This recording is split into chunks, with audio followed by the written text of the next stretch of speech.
안녕하세요, 박규환입니다. 자, 이번 챕터에서 여러분들이 공부하실 내용은 심부정맥 치료 약물인데요. 일단 내용이 조금 심장의 리듬 생성과 활동 전이를 다루기 때문에 좀 어렵기도 하고, 또 응용적인 측면에서도 실제로 이러한 약물들은 병원의 응급실에서 사용하는 약물들이지 일반 개공 약사들이 다룰 가능성은 그렇게 많지 않은, 그래서 어떻게 보면 여러분들이 다룰 가능성에 근거해서 얘기를 한다면 그다지 중요성이 좀 낮다고도 평가할 수 있는 그런 챕터가 되겠습니다. 하지만 부정맥은 그 생명을 좌지우지하는 굉장히 심각한 질환이므로 이것에 대한 이해는 여러분들이 약사로서의 증명에 도움이 될 거라고 생각합니다. 자, 먼저 심장의 어떤 리듬 생성, 심장의 박동 생성에 관련된 그림입니다. 자, 심장에 우리가 스스로 뛸 수 있는 그런 자동성을 갖고 있는 특징을 갖고 있고, 심장에 있는 세포들은 스스로 흥분할 수 있는 흥분성, 그리고 이런 흥분을 주위로 전달할 수 있는 전도성, 그리고 흥분이 일어나는 일정한 기간 동안 추가적인 그런 흥분이 일어나지 않게 하는 불응기의 특징을 갖고 있습니다. 자, 특히 심장의 흥분은 다른 종류의 그 흥분적인 세포, 예를 들면 신경세포라든지 이러한 흥분이랑은 조금 다른데요. 그 이유는 스스로 뛸 수 있는, 스스로 흥분될 수 있는 자동성의 성격을 갖고 있습니다. 그렇기 때문에 우리는 심장은 생명현상의 시작이라고 하고, 흔히 우리가 동물 실험 같은 걸 했을 때 동물이 죽은 경우에도 한동안 심장이 스스로 뛰고 있는 그런 현상을 관찰할 수도 있습니다. 자, 근데 이러한 심장의 자동성을 부여하는 것은 바로 심장에 존재하고 있는 아주 특별한 종류의 세포, 우리가 페이스메이커라고 표현하고 우리말로 하면 심박 조율기 세포라고 얘기하는 세 가지 종류의 세포가 있습니다. 자, 이 말은 리듬을 생성하는 특정한 세포라는 뜻입니다.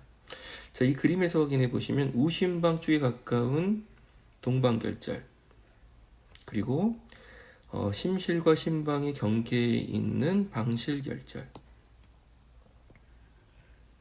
그리고 심실 내 정기적인 흥분을 통해서 심실을 직접적으로 흥분시키는 퍼킨지 섬유, 이 세 가지를 우리는 심박 조율기 세포라고 불리우고, 이 세 가지 세포 모두에서 스스로 심장을 뛰게 만드는 활동 전이를 발생시킬 수 있습니다.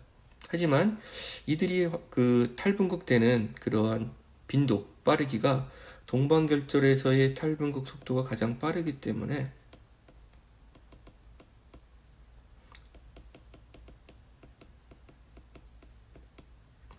우리의 맥박, 우리가 흔히 1분에 70회의 심장이 뛴다, 이러한 그런 우리의 맥박을 결정하는 것은 주로 동방결절에서의 탈분극 속도에 의존하게 됩니다. 하지만 어떠한 원인으로 동방결절의 제기능을 하지 못할 때는 그 다음으로 방실결절이 이 기능을 이어받게 되고요. 방실결절마저도 기능을 상실하게 되면 최종적으로 퍼킨지 섬유가 스스로 심장을 뛰게 할 수 있는 능력이 있습니다. 자, 심장의 불응기와 활동 전이에 대해서 보여주는 건데요. 자, 동방결절의 활동 전이는 여러분들이 이전에서 보셨던 일반 생물학이나 이런 데서 보셨던 활동 전이와 조금 다른 양상을 보이고 있습니다. 그 특징은 여러분들이 신경세포나 이런 일반적인 흥분세포에서 보이는 활동 전이들은 막전이가 이렇게 가파르게 올라가는 모습을 보일 수 있습니다.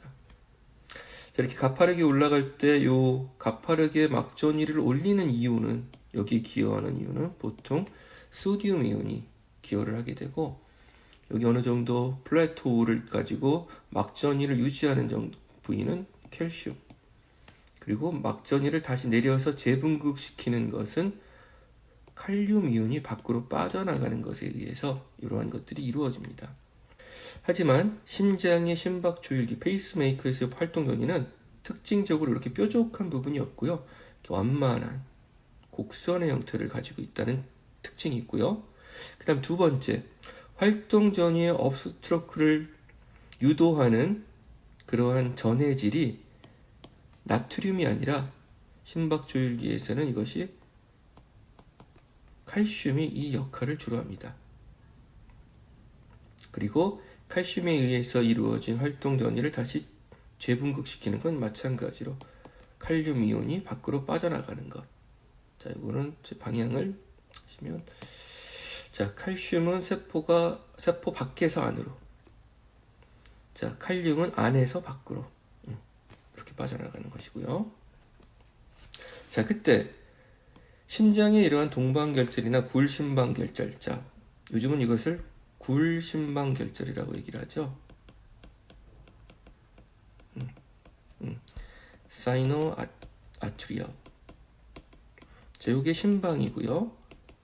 사이노라는 말은 우리의 해부학적으로 어떤 비어진 공간, 굴, 자, 이런 것을 표현하는 것이기 때문에 심방 부근에 있는, 비어있는 부근에 있는 어떤 흥분시키는 세포를 말하는 것입니다.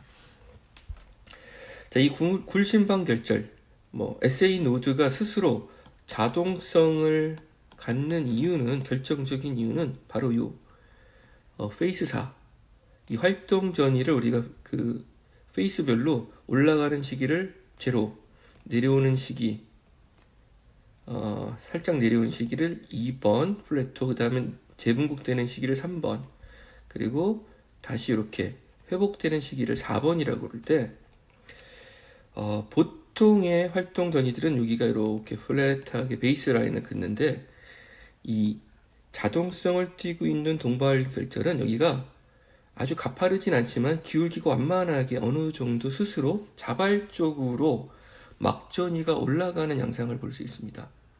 이 자발적으로 막전위를 상승시키는, 그래서 일정한 역치에 도달하게 하는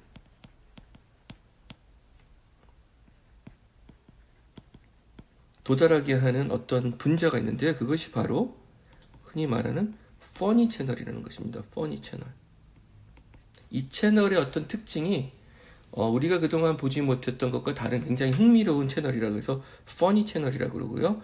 이 퍼니 채널을 통해서 세포 밖에서 안으로 슬금슬금 자발적으로 그리고 서서히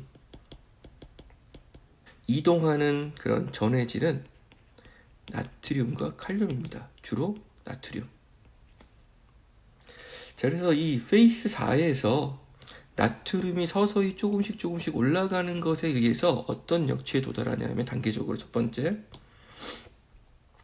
이것이 올리면 이것이 그 다음 칼슘 채널을 올리게 됩니다.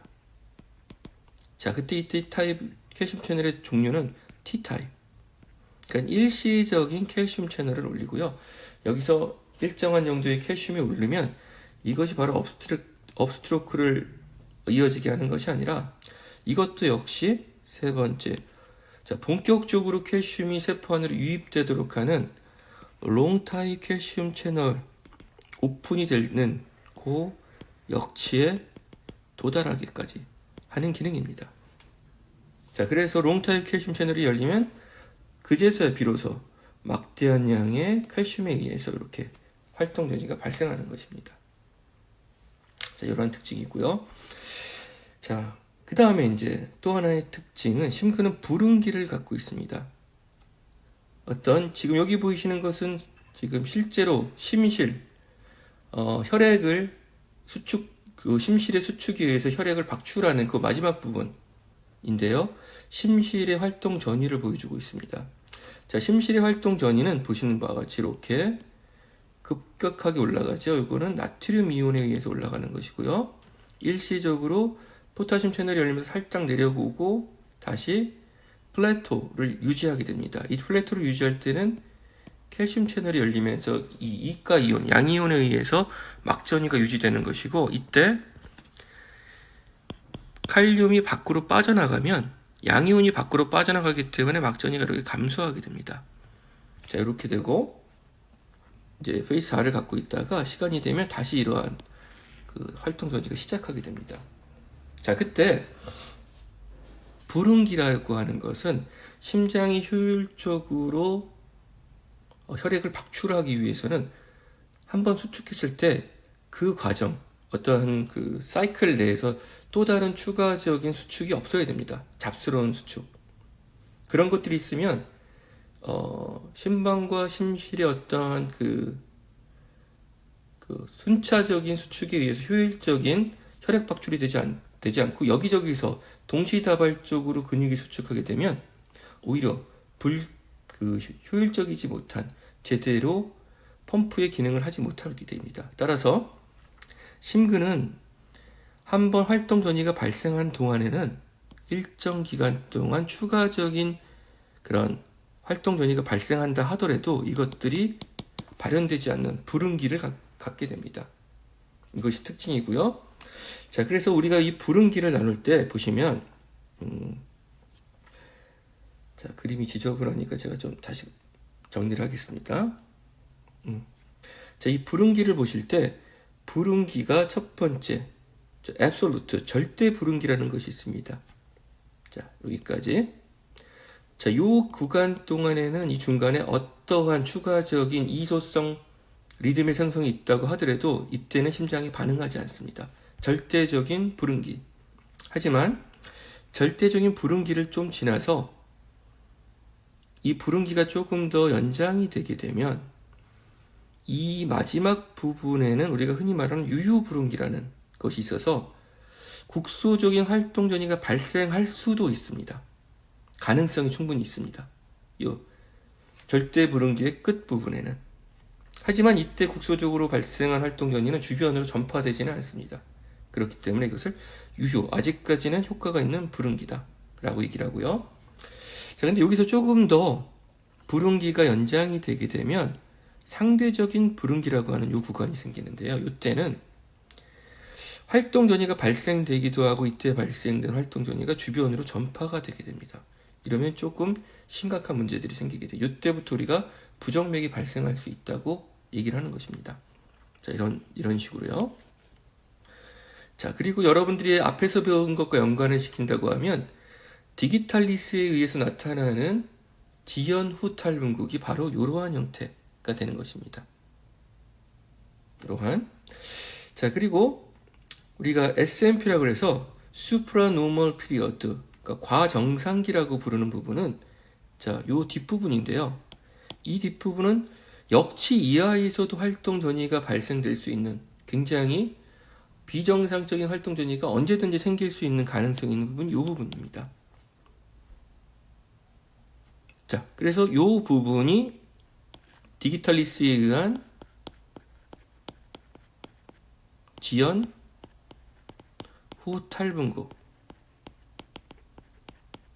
생길 수 있는 부분이고요. 그 이유는 이 부분에서 역치이하에서도 디기탈리스에 의한 칼슘의 축적이 있게 되면 그것에 의해서 비정상적인 그런 활동 전이가 발생할 수 있는 것이고, 자, 이 부분 불응기가 길어진 이쪽 상대적 불응기 이쪽 부분에서 생기는 것들은 우리가 앞에 이제 좀 이따 보겠지만 이것이 조기 후 탈분국 뒤에 나오겠지만 토세이드 디 포인테스라고 하는 아주 형태학적으로 다형성을 가지는 부정맥의 형태가 나타나게 됩니다. 자, 그리고 이러한 구간들을 전부 다 포함하는 것이 우리가 흔히 말하는 full recovery time, 총 회복 시간이라고 얘기하겠죠. 여기부터 여기까지 이러한 것들을 전부 다 포함하는 것이 full recovery time이 됩니다. 자, 여기에서 여러분들이 아셔야 되는 내용은 무엇이냐면 심장의 활동 전이는 불응기를 갖고 있지만 불응기가 지나치게 연장이 되게 되면 모두 같이 연장되죠. 유효 불응기나 상대적 불응기, 다시 말하면 이소성으로 비정상적인 활동 전이가 발생할 수 있는 구간들도 동시에 증가되게 됩니다. 이런 것에 의해서 부정맥이 발생할 수 있는 것이에요. 자, 이거를 여러분들이 조금 더 쉬운 용어로 설명하면 항부정맥약은요,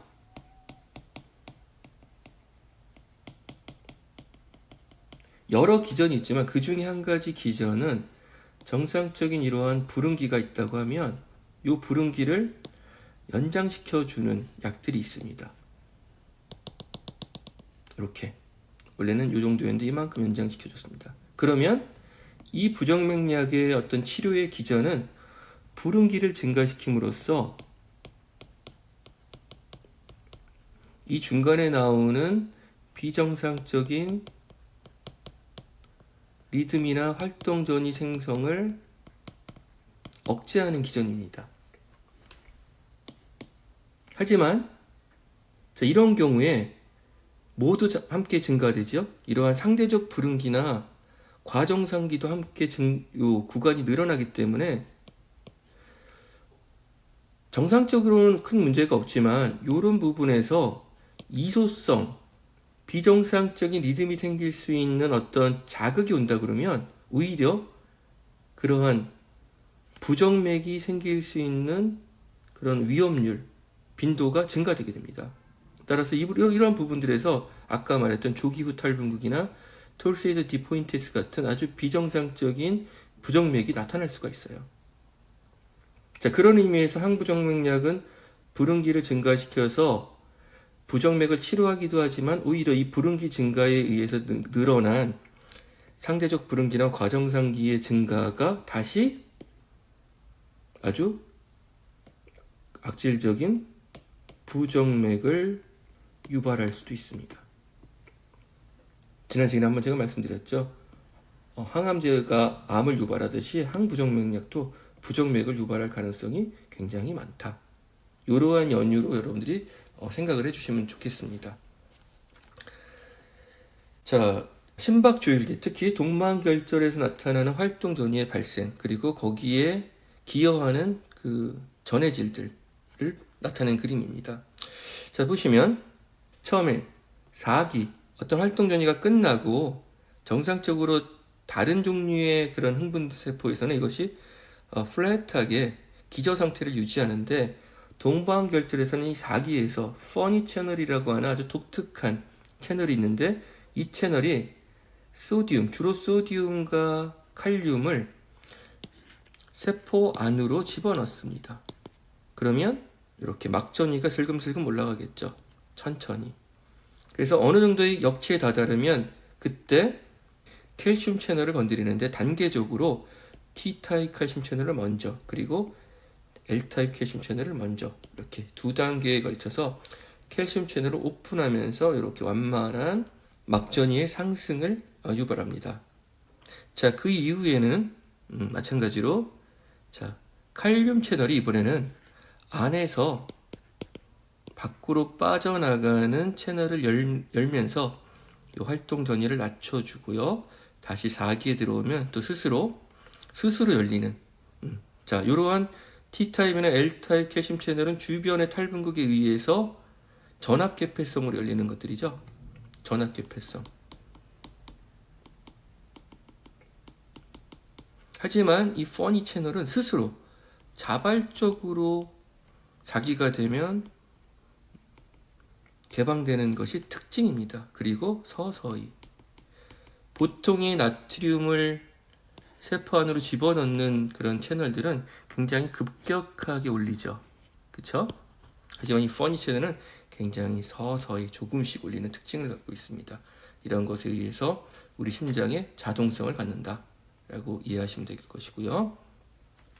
다음 또 다른 종류의 이제 심박조율기, 퍼킨지 섬유에서의 활동 전이를 보여주시는 건데요. 퍼킨지 섬유 활동 전이는 동반결절의 활동 전이와는 좀 다릅니다. 그것에 비해서는 굉장히 뾰족한 이러한 피크를 갖고 있는 특징을 갖고 있고요.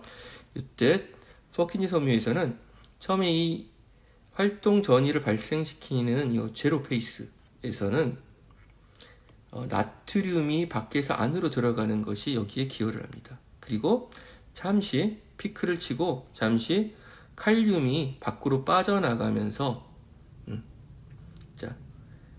소디움 채널은 막히고 칼륨이 밖으로 빠져나가면서 일단 갑자기 이렇게 살짝 떨어지는 그런 활동 전이의 모양이 되고 이후에 이것이 어느 정도 유지가 됩니다.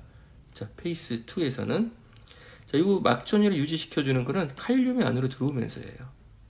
이가 양이온을 갖고 있는 칼륨 채널이 열리면서 이것에 의해서 플라토가 유지가 되고, 이때도 마찬가지로 서서히 자, 칼륨은 밖으로 이렇게 빠져나갑니다. 자, 이때 안에서 밖으로 빠져나가는 칼륨의 형태는 우리가 흔히 많은 양이 갑자기 빠르게 빠져나가는 것이 아니라 이것도 역시 우리가 새어나가듯이 한다 그래서 리킹 이란 표현을 합니다. 새어나가는 듯이 조금씩 빠져나가는 것이에요. 그래서 이렇게 되고, 이 이후에는 칼슘 채널이 막히고 칼륨 채널, 포타슘 채널만 열리니까 이게 막전이가 쭉 떨어지게 되죠. 자, 이러한 형태. 그래서 각각의 페이스별로 여기에 기여하는 전해질을 여러분들이 이해하시는 것이 굉장히 중요합니다.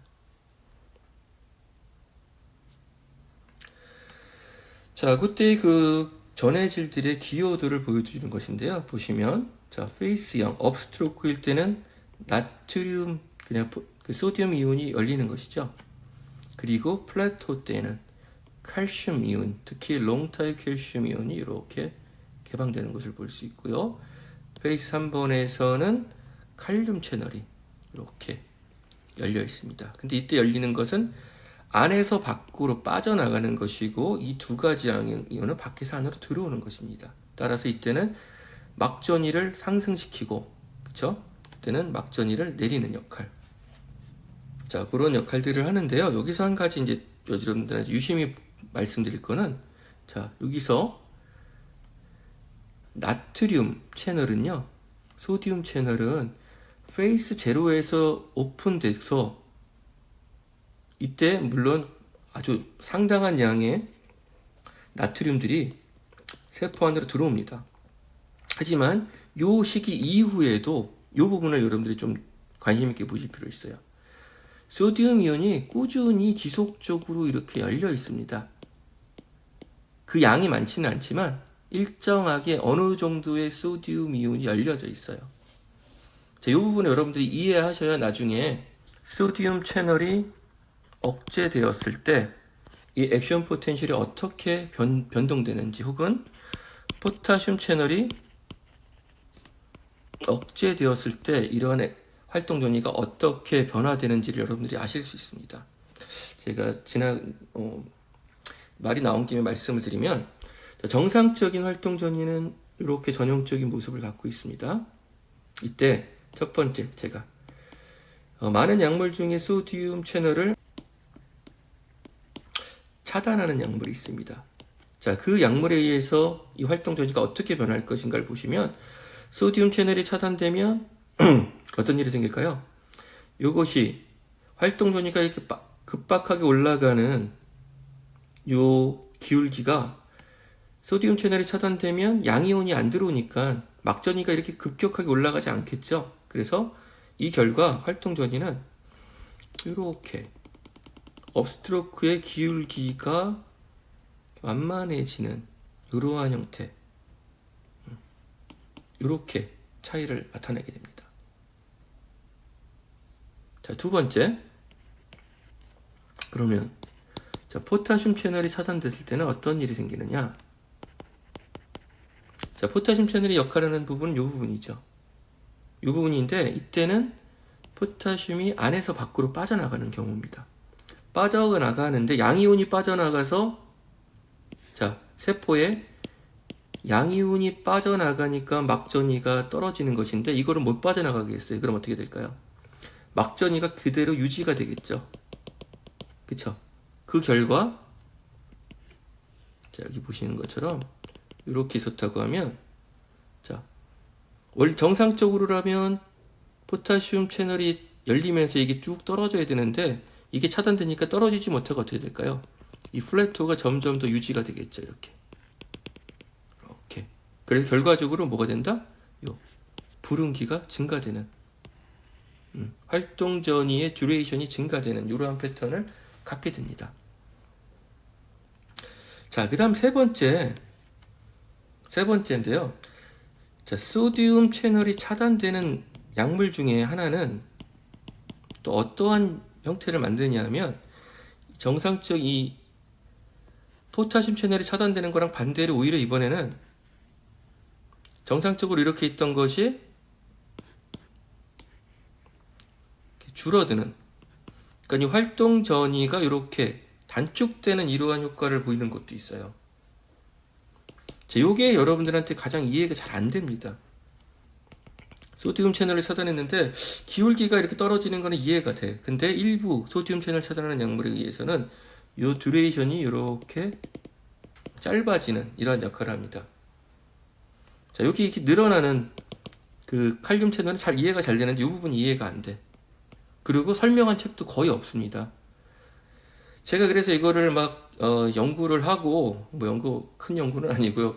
이것에 대해서 이제 고민을 하고 이걸 어떻게 여러분들한테 설명을 해야 될지, 여러분들한테 이해가 될까를 하다가 그래서 이 그림을 찾은 거예요. 보시면 이 그림. 소디움 채널이 여기에만 작용하는 것이 아니라 이 플래토를 유지하는 데에도 기여도가 많지는 않지만 일정하게 계속 열리고 있죠. 그쵸? 근데 만약에 이때 요 채널을 닫는다고 하면 어떻게 될까요? 닫는다고 하면 플래토가 유지되는데 이것이 금방 잘 유지가 안 되고 빨리 떨어지겠죠. 이렇게. 그쵸? 그러한 기준으로 활동 전이 듀레이션이 좀 줄어들 거예요. 그렇게 이해를 하시면 좋겠습니다. 자, 이것에 대한 설명은 어느 교과서도 없고 어느 책에도 없기 때문에 검증할 수도 없지만 제가 이해한 바로는 이러한 설명이 가장 적합할 것 같아요. 그래서 여러분들도 그렇게 뭐 일단 기억을 해두시면 크게 문제가 될 것 같지는 않습니다. 자, 다음으로는요, 이제 소디움 채널, 가장 그 막전이를 흥분시키는데 기여가 높은 소디움 채널의 어떤 단계적인 모습인데요. 보시면 보통의 기저 상태, 레스팅 상태에서 소디움 채널이 활성화되면 이렇게 소디움이 안에서 밖으로 슉 들어가게 되죠. 이때 활동 전이는 급격하게 올라가게 되고. 자, 근데 여기서 이제 여러분들이 또 한번 아셔야 되는 것이, 보통의 경우에는 이런 것들이 보면, 자, 기저 상태, 활성화 상태, 혹은 여기를 이제 비활성화 상태라고 표현하겠죠. 보통의 다른 예에서는. 그래서 이 상태를 왔다리 갔다리 이 두 가지를 하는 그런 분자들을 많이 보셨을 텐데, 소디움 채널의 경우에는 이것이 한 가지가 더 있습니다. 자, 이렇게 이온이 통과된 이후에 게이트가 닫히면서 비활성화 상태가 존재합니다. 이 비활성화 상태는 레스팅 상태하고는 또 다른 다른 상태예요. 자, 그때 나트륨이 들어가지 못하기 때문에 이 상태는 유지가 되는데, 중요한 건 이 채널이 다시 활성화되기 위해서는 인액티베이트된 상태에서 레스팅 상태로 리사이클, 그러니까 이걸 뭐라고 할까요? 재순환이 되는 과정이 필요합니다. 요게 잘 이루어져야지 탈분극이 지속적으로 일어날 수 있어요. 자, 근데 이 세 가지 스테이트 중에 어느 하나의 그 채널이라도 억제가 된다고 하면, 어떤 약물에 의해서 요 단계가 막히거나 요 단계가 막히거나 요 단계가 막히거나 셋 중에 하나라도 막히면 이것이 재순환이 되지 않기 때문에 결과적으로 이 모든 경우에 어떻게 되죠? 소디움 채널의 기능이 차단되는 것이에요. 그래서 어떤 경우에 이제 이걸 제가 왜 말씀을 드리냐면, 이제 어떤 경우에 약물들이, 자, 요 액티베이트된 형태의 결합해서 요거를 억제하는 약물들도 존재하고요. 어떤 약물들은 비활성화된 상태를 선호해서 이 부분을 억제하는 약물도 존재합니다. 근데 여러분들한테 혼돈을 주는 부분은 무엇이냐면, 자, 활성화된 소디움 채널을 억제한다. 그럼 이거는 문제가 안 돼요. 여러분들 여기서 그러면은 소디움 채널이 닫혔구나. 그래서 소디움 채널이 닫혔다라고 여러분들이 이해할 수 있어요. 그렇죠? 요 작용이 차단된다. 근데 문제는 뭔지하면, 자, 비활성화 상태의 소디움 채널을 억제한다. 그러면 어떻게 오해를 할 수 있냐면요. 아, 비활성화를 억제하니까 이거는 활성화야. 소디움 채널이 열리는구나. 개방 이렇게 이해하시면 안 된다는 거예요. 그 부분 때문에 제가 인액티베이션을 억제하는 약물도 결과적으로 소디움 채널의 기능을 차단한다. 자, 이 부분 좀 어려울 수 있는데요. 왜냐하면 이러한 약물들이 뒤에 나오기 때문에 여러분들이 혼란을 줄까봐 제가 설명을 드리는 거예요. 소디움 채널은 2단계가 아니라 3단계의 그런 단계별 상태를 갖고 있고, 이 상태가 다시 리커버리가 돼야 정상적인 소디움 채널의 기능을 한다. 이 3가지 중에 어느 것 하나라도 어느 단계라도 막히게 되면 리커버리가 안 되기 때문에 이것은 기능을 하지 못한다. 자, 그 부분을 기억해 두셨으면 좋겠습니다. 자, 퍼킨지 섬유 활동 전이 우리 아까 그림으로 본 거를 이제 텍스트로 정리하는 것입니다. 영상 아까 업스트로크 올라가는 탈분극 되는 부분이었죠. 이때 매개하는 것이 소디움 채널. 그 다음에 일상 살짝 내려오는 부분적으로 재분극된 단계였고요. 이때 소디움은 닫혔지만 이때 뭐가 열리는 거야? 포타슘 채널이 열리는데 이때부터 쭉 계속 열립니다. 포타슘 채널은 재분극 될 때까지. 그리고 이상 플래토로 유지가 될 때는 이렇게 포타슘 채널이 열려서 양이온이 조금씩 밖으로 나가고 있지만 그걸 유지시켜 주는 게 이가 양이온이 칼슘이 열려서 들어오기 때문에 그래요. 3상 재분극일 때는 칼슘이 안 들어오고 나가는 것만 있으니까 재분극이 돼서 떨어지는 것이고, 4상은 정지 막전이로 유지합니다. 요게 우리 아까 그림으로 봤던 거 확인하는 것이고요. 자, 심장이 이렇게 있고, 자, 이쪽이 좌심실, 그쵸? 이쪽이 우심실, 이쪽이 심방, 우심방, 우심실, 좌심실, 좌심방. 자, 이렇게 했을 때 최초로 리듬을 생성하는 SA 노드, 동방결절, 굴심방결절은 우심방 이쪽 끝에 있습니다. 여기서 리듬을 처음에 완만하게 이렇게 생성을 하고요. 굉장히 빠르게 생성한다 그랬죠. 이것이 어디로 전해지죠? 심방으로 전해집니다. 심방. 그리고 심방과 심실의 경계 부분에 또 하나의 그런 심박 조율기가 있는데 AV 노드. 자, 심박 조율기는 제가 이렇게 표시할게요. 여기서 이것이 전달이 되고, 이러한 그 흥분이 이제 어디로 이렇게 연결이 되는 거죠? 자, 퍼킨지 파이버를 타고 신경 근육 심근세포 전체로 이렇게 확산이 되겠죠. 그때 심실에서 일어나는 이런 근육 세포의 활동 전이에서 실질적으로 뭐가 되는 거예요? 심실 수축이 일어나는 것이죠. 그때 혈액이 박출되는 것입니다.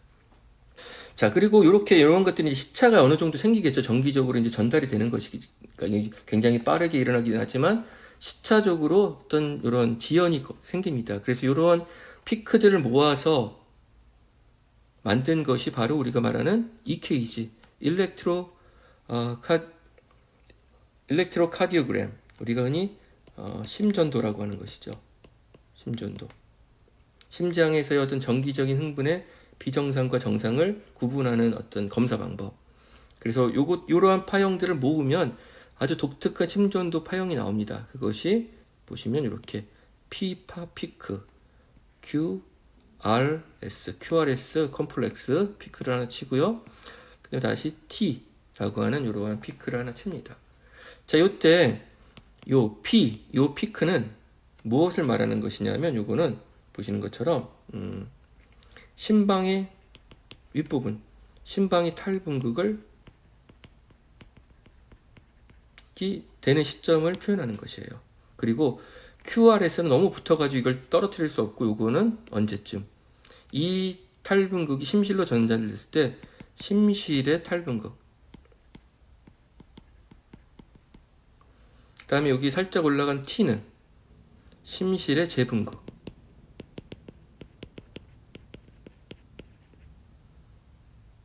자, 그래서 우리가 흔히 우리가 이 심전도상에 QT 인터벌이 길다 라고 하는 걸 우리가 흔히 뭐라 그러죠? 롱 QT 신드롬이라고 그러죠. 롱 QT 신드롬. 그 말은 뭐냐면 QT가 어디예요? 여기부터 여기까지니까 자, 요러한 보다 쉬운 말로 표현하면 롱 QT 신드롬이라고 하는 것은 활동 전이에 부릉기가 증가하는 것을 말하는 거예요. 이렇게. 자, 그럼 부릉기가 증가하면 여러분 생각에 항부정맥약의 부정맥 치료 효과가 증가할 거라고도 생각할 수 있지만 또 반대쪽으로 보면 어떻죠? 요 부릉기의 마지막에 비정상적인 활동 전이가 생길 수 있는 그런 공간도 많아진 거죠. 따라서 이때 비정상적인 부정맥이 생길 가능성이 많다라고 하는 위험성을 내포하고 있는 것이 롱큐티 신드롬입니다. 뒤에 가서 제가 다시 설명을 드리겠습니다.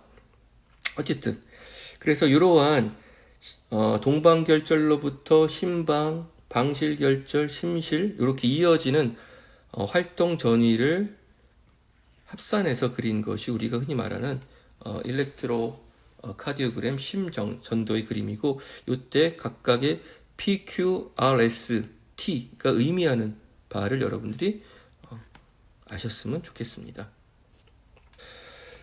자, 부정맥의 정의인데요. 부정맥은 말 그대로 우리가 정상적으로는 심장의 어떤 흥분은 일정한 맥박을 띠듯이 일정한 그런 주기를 갖고 있어야 되는데 그러한 일정한 주기가 깨어지는 것을 부정맥이라고 합니다. 그 심장의 박동이 지나치게 빨라지거나 혹은 지나치게 느려지는 것을 말하는 것이죠.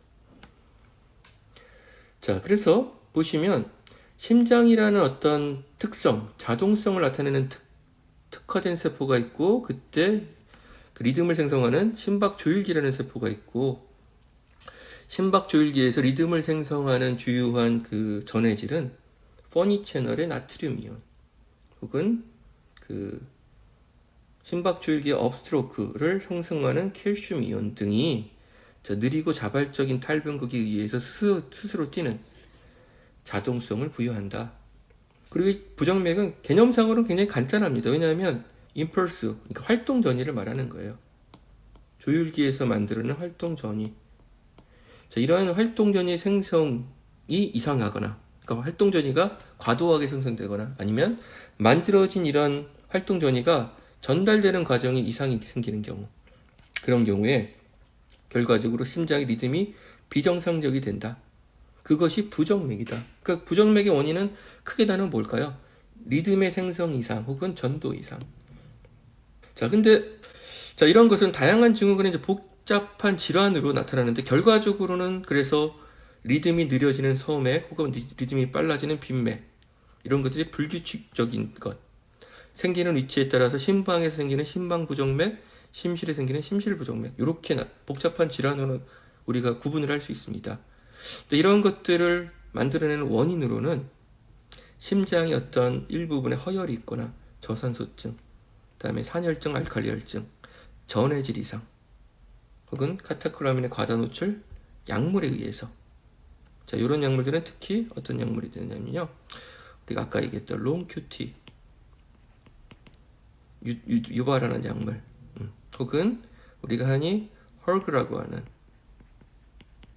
다른 포타슘 채널 억제 약물들이 여기에 해당됩니다. 자, 아니면 심장 조직에 어떤 손상이 있을 때 이런 정상적인 리듬의 생성이나 전도가 되지 않고 비정상적인 리듬 생성이 되는 것이 바로 부정맥입니다. 자, 부정맥의 분류는 이러한 비정상적인 리듬이 생기거나 어떠한 그 문제가 되는 부위가 심방에 생기느냐, 심실에 생기느냐, 아니면 그 경계에 생기느냐에 따라서 심방성 부정맥, 심실성 부정맥, 그리고 상심실성 부정맥으로 이렇게 구분을 합니다. 심방성 부정맥은 위쪽, 그러니까 동방결절이나 심방 세포에서 문제가 있을 때, 심실성 부정맥은 심실세포 혹은 심근에 문제가 있을 때, 상심실성이라고 하면 보통 우리가 방실결절, 상심실성이라는 건 말 그대로 심장을 이렇게 보시면요, 심방심실인데 심실의 위쪽이잖아요. 심실의 위쪽. 근데 위쪽을 표현하는 거는 심방성이 있죠. 따라서 상심실성이라는 건 주로 이 경계 부분, 방실결절에서 문제가 생길 때를 상심실성 부정맥으로 우리가 명칭합니다. 자, 부정맥의 원인은 말씀드린 것처럼 이론상으로는 굉장히 간단합니다. 자동성 이상, 그러니까 리듬의 생성 이상, 혹은 생성된 리듬이 동방결절, 방실결절, 퍼킨즈 파이버, 심실로 내려가는 그 과정에서 전도 이상, 이거는 전달이 잘못되는 것이죠. 이런 것들이 원인입니다. 자, 내용을 하나씩 보시면 자동성 이상이라는 것은 동방결절이 정상보다 빠르게 탈분곡되면 정상보다 빠른 리듬이 생성되겠죠. 그쵸? 그 다음에는 동방결절 이외에 다른 부위, 비정상적인 부위에서 자동성이 생긴다. 이런 걸 우리가 뭐라 그러죠?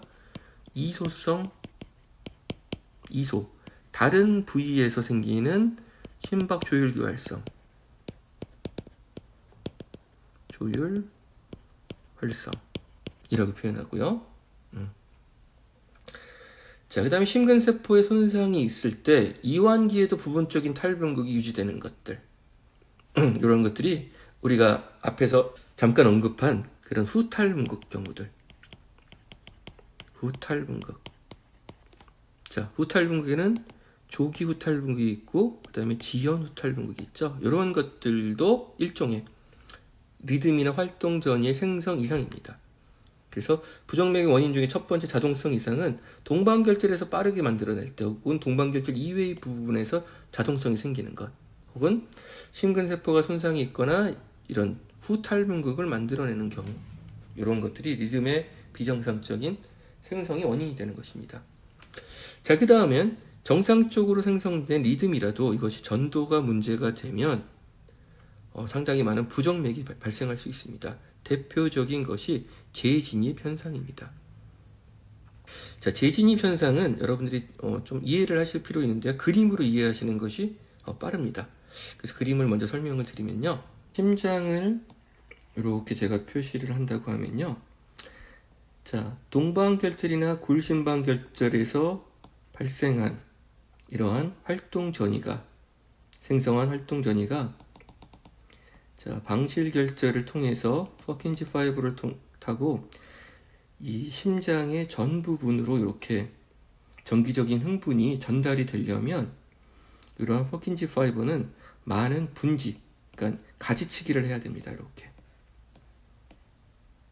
자, 이러면서 전체적인 심장이 이런 흥분이 심장 전체로 빠르게 퍼질 수 있도록 이렇게 분지가 있는데요. 이러한 분지의 한 특정 부분을 확대해 보면 심장에서 생긴 정기적인 흥분, 활동 전이가 어떻게 전달되느냐 하면 이렇게 분지가 되는 데서 정기적 흥분이 이렇게 갈라지고요. 양쪽 방향으로 정기적인 흥분을 전도를 하고, 자, 이쪽 부분에서 다시 반대 방향으로 이렇게 돌아오는 양쪽의 정기적인 흥분이 가운데서 만나서 소멸하게 됩니다. 자, 아무 문제가 없이 심장 전체에 고르게 어떤 정기적인 흥분이 전달됩니다. 하지만 심장의 특정한 조직이 손상을 받거나 허혈이 있을 시에는 한쪽 방향으로만 어떤 차단이 이루어집니다. 단일 방향 차단.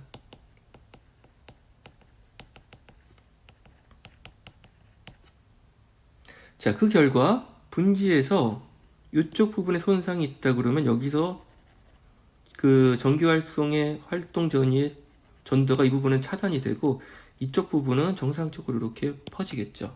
그리고 이때 분지대에서 돌아가는 것이 이쪽으로도 전달되지만 이것이 돌아서 이쪽 방향으로 다시 들어오게 됩니다. 자, 그때 자, 이 조직에서의 차단은 한쪽 방향으로만 차단이 되고 이쪽으로 돌아오는 것을 차단하지 못해요.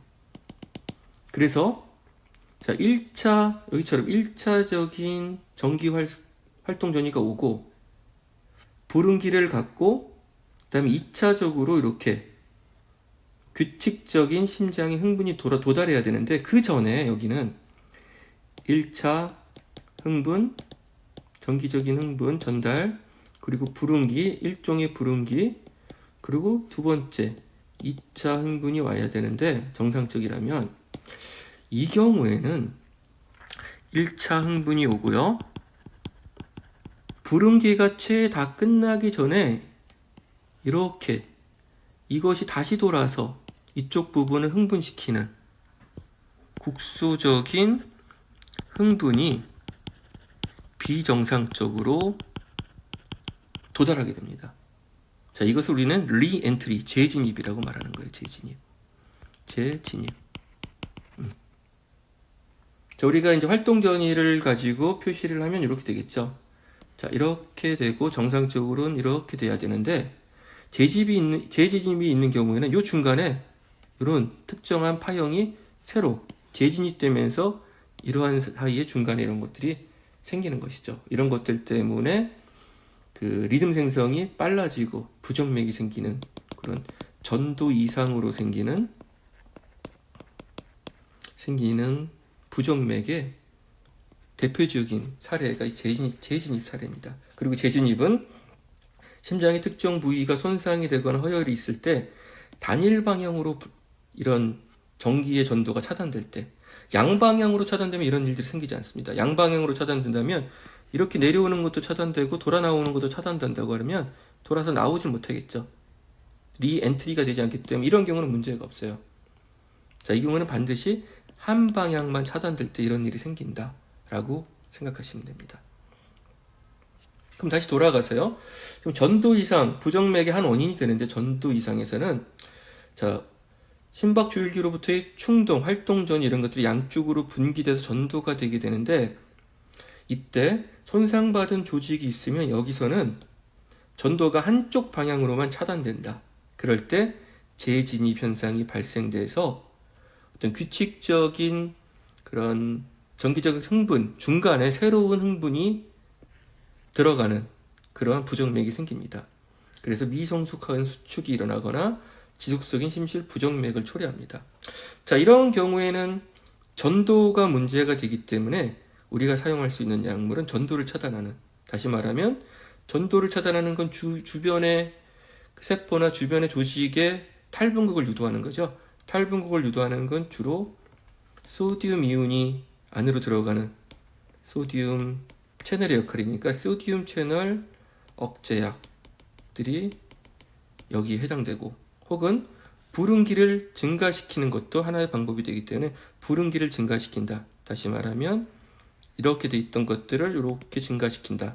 어떤 기전이죠? 이렇게 하려면 자, 포타슘 채널을 차단하면 이런 일들이 생기겠죠. 차단하면 양이온이 밖으로 빠져나가질 못하니까 플래토가 오랫동안 유지돼서 이렇게 이것이 길어진다. 그러니까 이런 약들이나 이런 약들이 여기에 해당된다. 자, 그러면 자동성 이상은 어떤 약물을 쓰면 될까요? 자동성 이상은 심장의 자동성과 관련된 것. 우리 심장의 그 굴심방결절, 동방결절의 파형을 보시면 이렇게 될 때, 자, 처음에 시작될 때 퍼니 채널에서 자동성을 유발하는 게 뭐죠? 요거 퍼니 채널.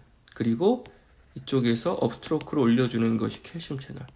그럼 이 두 가지 채널을 막으면 리듬의 생성이 억제될 것입니다. 이러한 기전으로 여러분들이 앞으로 공부를 하실 것이고요. 자, 그 다음에 이제 리듬의 생성과 관련된 또 하나의 이제 이상이, 자, 부정맥의 원인하면 그 리듬의 생성 이상, 자동성 이상, 두 번째 전도 이상입니다. 전도 이상의 대표적인 케이스가 재진입 케이스를 여러분 생각하시면 되시고요. 자동성에서 문제가 되는 건 첫 번째, 동방결절에서 정상보다 빠른 탈분극. 그쵸? 그러면은 심장이 빨리 뛰는 빈맥이 나타나겠죠. 그 다음은 동방결절 이외의 부분, 그러니까 이소성 탈분극. 문제가 되겠죠? 자, 그 다음은 또 어떤 경우가 있을까요? 지금과 같은 이런 후탈분극. 탈분극이나 어떤 정기적인 활동 전이가 생겨야 되는 어떤 시기가 아닌데 그 시기에 어떤 문제점들에 의해서 후탈분극이 생기는 것. 그래서 이 경우에는 자, 조기 후탈분극과 지연 후탈분극이 있다. 그 중에 지연 후탈분극은 우리가 피리어드 자 0, 1, 2, 3, 4라고 했을 때 요 피리어드 4에서 정상적으로는 이것이 이렇게 기저 상태를 유지해야 되는데 이때 디기탈리스나 이런 약물들에 의해서 기본적으로 세포 내 칼슘이 축적이 양이온이 많이 세포 안에 있다 그러면 막전이가 올라오면서 굉장히 흥분을 쉽게 할 수 있는 그런 상태가 되겠죠. 그럴 때 나타나는 것이 지연 후 탈분구.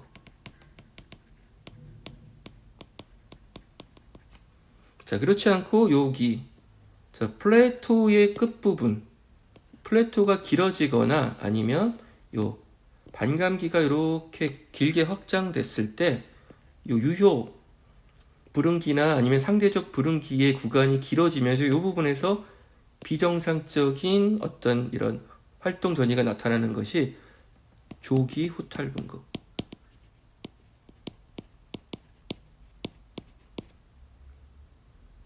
자, 이런 것들이 우리가 흔히 말하는 부정맥의 원인 중에 자동성 이상에 속하게 되는 것입니다.